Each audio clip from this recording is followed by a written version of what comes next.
A little bit. I'm not calling it over yet, but this could be a little bit of revenge for earlier from the LPL LMS game from earlier today, because that was a pretty quick game for the LPL. This one will probably be quicker on time, but yeah, maybe not by much. Maybe not, but I think maybe Bebe has maybe a little bit better a chance. Ah, the Teemo ban. Teemo ban. I was looking forward to seeing him one of these days. So we actually saw a Teemo in IWCA, and I think it lost. Off the top of my head, I think it lost. Trying to remember exactly. We'll go because, back to it. Like, the blind didn't do enough on its own, and the poison damage just sucks early game. Well, you know what doesn't suck early game? Brand. Right, but it's not in this game. Yeah. Unfortunately, Pyra, I want to see more brand. Give me more brand. Hold on. Oh, is this? Look at that smile. Look at the smile. They know what's happening. What's it gonna be? What is it going to be? Karma. I think they might be sending a message to each other. I think so. Is it gonna be BKT on the other side here as well? Is this what we're happening? Is this what's happening? It might be. Is it gonna be TSM? All right. Ban Mordekaiser. No, Lucian. Oh, so close. So close. Still though, Kindred's up. Lulu's up. Okay, so I'm being told. Who's our guy? By the way, that so for the record, the players are speaking to each other every single game. Just clarify that. And I'm being told that they're actually helping each other pick their champions. So I don't know whether they just didn't look at the other 1v1s, or whether they're like, let's just play what you... It's like pick your poison. Pretty much. But we've got our first Tristana of this 1v1. Don't like it. It does take a little while to ramp up. However, that explosive charge damage does get a little deceptive. It does. If you can land the 4 autos and then get the jump. And if Koro ends up locking in the Urgot, fairly short I feel like it's actually a pretty good matchup, just because it's not good to trade all in against Tristana as Urgot. And it's going to be locked. It's, Urgot fairly short range does allow Trist to get multiple hits on the explosive charge. I mean, also, if Koro ever goes away from his tower and recalls, you basically get half the tower's health. Yeah, we know, like, instantly. Koro's pretty good at staying under tower and just staying alive, like, forever. Yeah. But, again, Tristana might actually wreck the tower faster. Yeah, is he good at doing that on Urgot, when the tower actually can't take damage? This is outside the realm of my experience, I have to admit. Yeah. Well, it's a bit out of the realm of my experience, but... I mean, they know this is going to be a good one. I think everybody else here does too. I'm looking forward to it, because any match with an Urgot is usually pretty fun, but it's so hard to pull off, as you saw at Wildcard as well. Yes, yeah. I mean, we actually saw an Urgot mirror matchup. Yeah, that was the first one. Yeah, it was pretty silly. I'm not going to lie. Yeah. He's even using the Tristana skin. It's my favorite. It is an awesome skin. Except when she dies, which is super sad. Guys, don't. That means in this game, like, Trist can't lose. No. Baby has to win. Totally unbiased. Otherwise, I'm really sad. Oh my god, it's such a cute dragon. Alright, not being distracted, we have a Mecha Urgot. The question is, has Baby learned how to train it? We'll have to hope, otherwise he's not going to have much of a chance this game. Is it going to end up that Baby gets 8?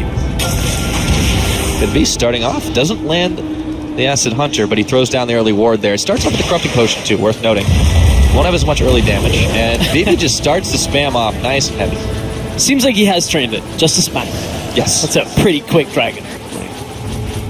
That's a pretty funny animation, I'm not gonna lie. There's a lot of reasons why this is the best Tristana skin. There are a lot of reasons. He's even on Team Fire too, that's perfect. It is perfect, it's good, I like it. It's thematically appropriate, I approve. Basically role-playing this game. So Koro's going to go ahead and take a very forward position on this one, just trying to soften up the minions before he starts. Looks like the plan might be to try and counter-push after all. Again, is all just from having the ability to control that front push. Koro just pushes up, gets the ward down, gets the first auto attack on the minions, because he knows Baby can't push up for it. And he's going to have to play this really close to the to the rushes though, because he just can't afford to trade. The thing is, look at Bebe. His passive on having taken E means he's just constantly pushing the wave. And even though Koro got the first auto attacks off, Bebe actually equalizes and then puts the push in his favor to get himself closer to that level 2 mark. So it's gonna happen roughly the same time. Yeah, Acid Hunter didn't get the CS, doesn't matter. Koro will get the level from it anyway. So what it means is it mitigates the opening first few auto attacks from Koro. Yeah, I mean, this is just going to be a tough one for Koro because his win condition really here is to just try and kite and out-poke the Tristana. But if he gets too close to his minions, the explosive shot passive is just going to make it very, very difficult for him to trade effectively. Oh yeah, it really will. And Baby's got control of the brush now. So that's one auto onto the explosive charge. And even then, you can see how much damage it does. If that gets 2-3 autos, like, man, Koro is going to be in so much trouble. Again, it's a medium range AD carry into I guess, similarly ranged to start the game, but Trist is more level she gets, just going to get that extra range. It's going to outrange Urgot. However, Urgot does manage to pick up that health pack. And again, you can see the difference between the players that are prepared and the players that aren't too sure on the 1v1 map, just on when the relic spawns, just on when you can force people back. Tends to be the AD carries, too. Go figure on that one. Baby is going to be able to dodge away from the Noxian Corrosive Charge. Koro just hasn't been able to land too much damage here. He's holding strong, and he's only down about 3 CS, but maybe just seems way more comfortable here. Yeah, he does. It's looking like a pretty solid start here. Koro does read the turret damage under tower there. That is actually such a significant factor for a lot of these AD carries. Oh, there we go. And just land the combo, but unfortunately it's just in time. Ooh, no, a little bit more. Another shot. Actually, that's the combo he's looking for. And now he can continue to zone. However, don't get too close. Careful, careful. The explosive charge hurts more than you think. That one didn't hurt too much. Koro had only one shot. To, get a little bit more resistance before that one exploded. But Koro right now has doesn't have the CS lead, but does have the presence lead right now. Has his ward available, so as soon as he can kind of edge over to that side of the bush, means he can just drop the ward. But Baby does get the first auto, second auto. Jump in. He wants to go all for it now. Exhaust is down. Baby's jumping. He's looking for it. Barrier is popped. He steals away the health pack. Ooh, and he takes a turret shot stray, though. This is getting dangerous for the Dragon Trainer. Ooh. And Koro's healing up. Forgot all about that one. Oh, he got it! He's going to be able to land it. Scum eliminated. And Koro takes the win. Oh, the tower shot. So painful. So painful to take that tower shot. And it means Koro takes the win. Team Ice get another win here. Rekkles got the last one. And AD carry is lost. I'm going to go down the list real quick. I think it is. Yeah, going down the list.